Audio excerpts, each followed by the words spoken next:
ஆன்மீக நேயர்கள் அனைவருக்கும் இனிய காலை வணக்கம். உங்களுடைய ஆன்மா எப்படிப்பட்டது? அதாவது நீங்கள் பாவம் செஞ்சுட்டு பிறந்திருக்கீங்களா அல்லது புண்ணியம் செஞ்சுட்டு பிறந்திருக்கீங்களா?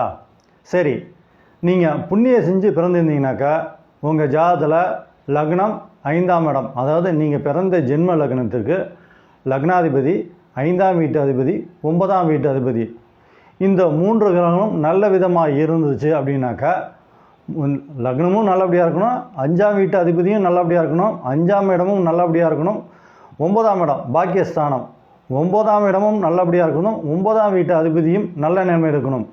இந்த மாதிரி கிரக அமைப்பில் நீங்கள் பிறந்திருந்தீங்கன்னாக்கா நிச்சயமாக நீங்கள் பார்த்திங்கன்னா புண்ணியம் செஞ்சுட்டு பிறந்திருக்கீங்கன்னு சொல்லிடலாம். மேலும் உங்களுடைய நீங்கள் பார்த்திங்கன்னா எந்த வகையில் பாவம் செஞ்சுட்டு பிறந்திருக்கீங்க அப்படிங்கிறத பற்றி சொல்லக்கூடிய இடம் 6ஆம் இடம். உங்கள் ஜாதகத்தில் 6ஆம் இடமும் 6ஆம் வீட்டு அதிபதியும் பார்த்திங்கனாக்கா பலவீனமான நிலையில் இருந்து நீங்கள் பிறந்திருந்தீங்கனாக்கா நீங்கள் எந்த ஒரு பாவமும் செய்யலைன்னு சொல்லலாம்.